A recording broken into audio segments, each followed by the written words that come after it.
Sanibonani and welcome back to another update on Uthando Nesithembu nezingane zesithembu. If ubungazi, Mzansi Magic has recently posted ukuthi ingane zesithembu zizobuya for a third season, and a lot of people were excited because then it does seem like a continuation of Uthando Nesithembu. They are not making us wait isikhathi eside like season 8. Ngiyajabula ngempela ngoba ngizobona kahle hle ukuthi kwenzakalani between uSine noMpilo, because nami khona into engayi-understand, and there's been lots of comparisons on social media between the two sisters since that second last episode where uMangwabe confronted uSine ngezinto ayezisho kwi-podcast. So let us look at what people are saying about uSine and uMpilo.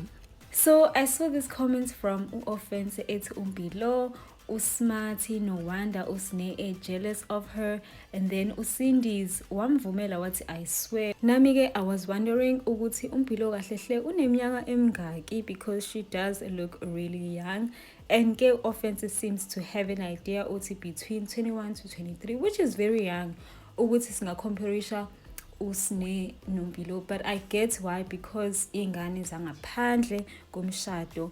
Ngeke ngabona ke enye comment ephuma ku Constance ethi uma K unengane kaMseleko ahlala nayo, a responsibility yakhe, why should she take care of uSine cause bakhona abanye, and akukho la esizwa khona ukuthi nalabo abanye bake bathathe uMpilo bamkhiphe. Why Sine? Nokuzwa ukuthi uma K uyamgqokisa sometimes, sikuzwa ngoba esedelelile lo Sine. Why doesn't she appreciate okubi kudekwa ngakho etafula?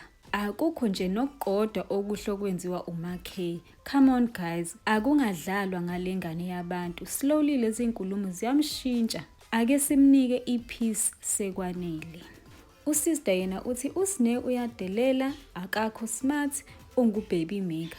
uMpilo on the other hand uhloniphile uma wakhe uMakhumalo, wafunda wasebenza ngokulalela. uMahlathi uthi I'm not saying Sine is right for behaving like that, but if babona ukuthi uSine unenkinga, why don't they take her to therapy?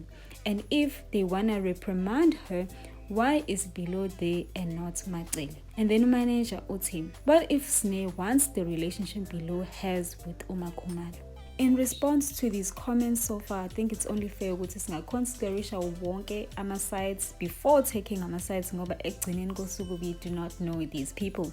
We can only speculate and assume. uSine has said in the past ukuthi kuyapretendwana. So who are we to denounce that?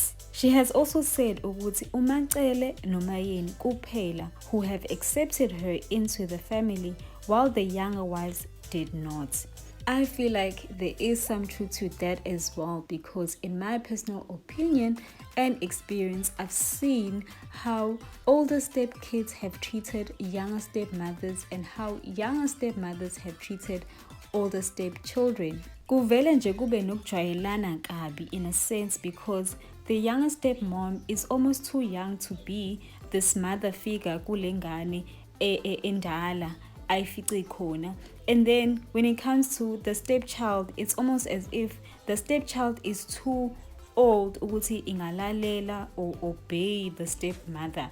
So uvele kube naleyo dynamic ukuthi it's either they are competing for the father's attention or favor, or nje kuyazondwana nje, khala ukuthi nje they don't trust each other, kuba nalokho nje ukuthi kungazwani nje. Which is why it made sense in my opinion ukuthi uMacele ngempela athathe uSine under her wing, and for uMpilo ukuthi athathwe uMakhumalo, because uMakhumalo is able to be a mother figure kuMpilo, whereas bengeke kwenze sense ukuthi kube uSine ozophila under uMakhumalo, because I think ne-age group icishe ifane.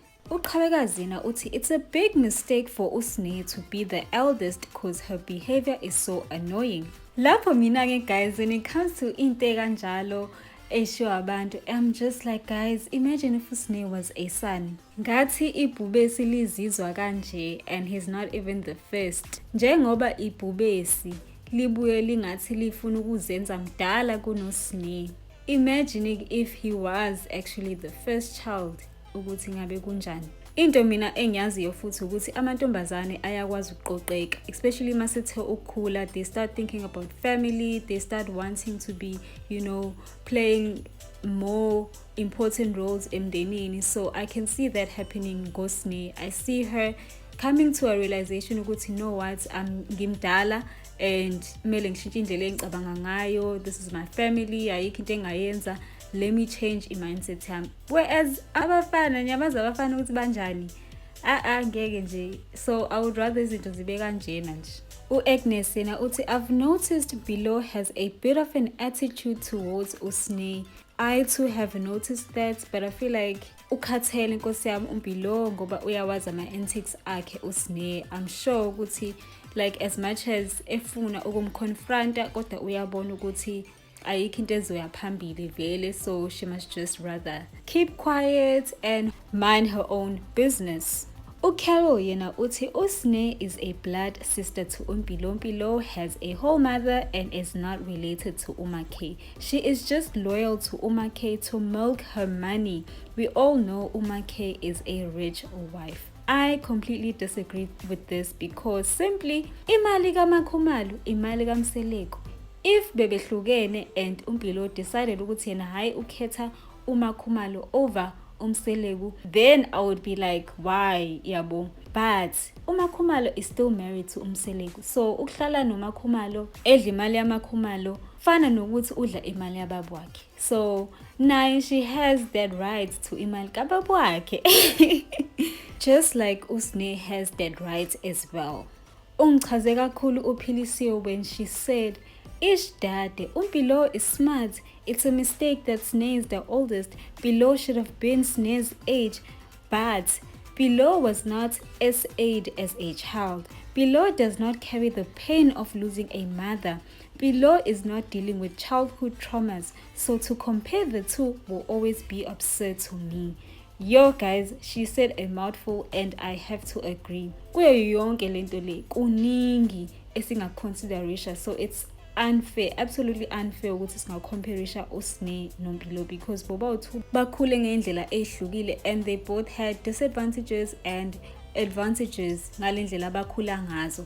So kunzima ngempela guys ukubona ama comments akanjalo, and I'm sure for Usne to read ama comments akanjena engaphatheka kabi. So nanokuthi nje asazi family history yabo ukuthi aze nje ahlale nama family members Usne kwakwenze njani, ukuthi uMakhumalo avume ukuthatha uMpilo kwakwenze njani. So it's really unfair.